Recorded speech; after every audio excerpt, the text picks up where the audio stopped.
I only stopped for lunch because my flight had been delayed. I wasn't looking for answers. I wasn't expecting my life to change forever. As I reached for the menu, a waitress walked toward my table carrying a glass of water.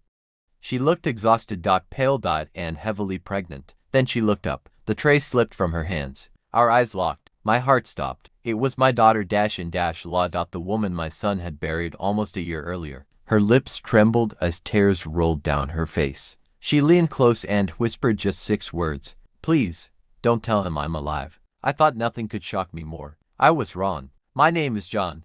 I'm 64 years old, retired, and I thought my family had already survived its greatest tragedy. Almost a year earlier, my son Ethan had received devastating news.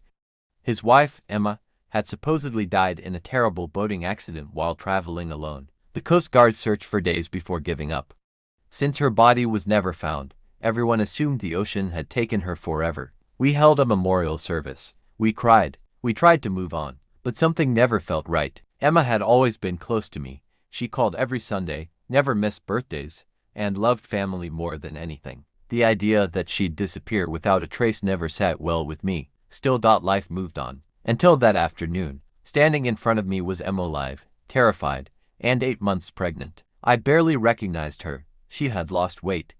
Dark circles surrounded her eyes. Her smile was gone. Before I could speak, she quietly begged me, please, if Ethan finds me, he'll kill me. I froze. My own son, the little boy I had raised. There had to be some mistake. She glanced around the restaurant, as if someone was watching. When her shift ended, we met behind the building. That's where the truth finally came out. Emma wasn't hiding because she wanted a new life. She was hiding because she wanted to survive. Months before the so-called accident, Ethan had become someone I no longer recognized. He controlled every dollar she spent. He checked her phone. He isolated her from friends and family.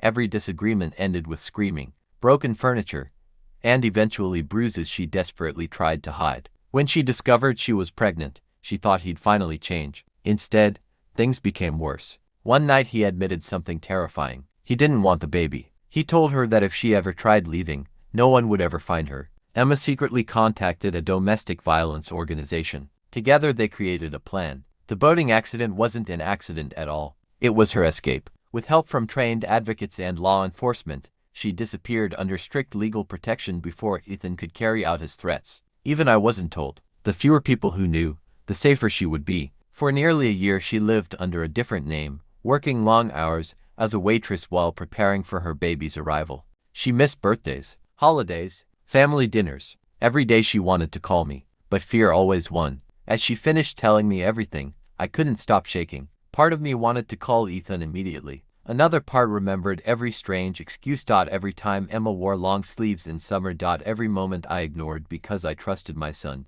I had failed her, not because I hurt her, because I never asked enough questions. The next morning, I contacted the organization protecting Emma. After confirming my identity, they allowed me to remain in limited contact under strict safety rules. Weeks later, Emma gave birth to a beautiful baby girl. Holding my granddaughter for the first time filled me with joy and unbearable guilt. She deserved to enter a family built on love, not fear. Months later, investigators uncovered financial records, threatening messages, and security footage supporting Emma's statements. Ethan was arrested. During questioning, detectives discovered he had been preparing to flee the country after learning someone might have seen Emma alive. The evidence spoke louder than excuses. For the first time in years, Emma could finally breathe. Today my granddaughter laughs without fear. Emma smiles again. She's rebuilding a life she thought had been stolen forever. Sometimes people ask how I could stand beside my daughter-in-law instead of my own son. My answer never changes.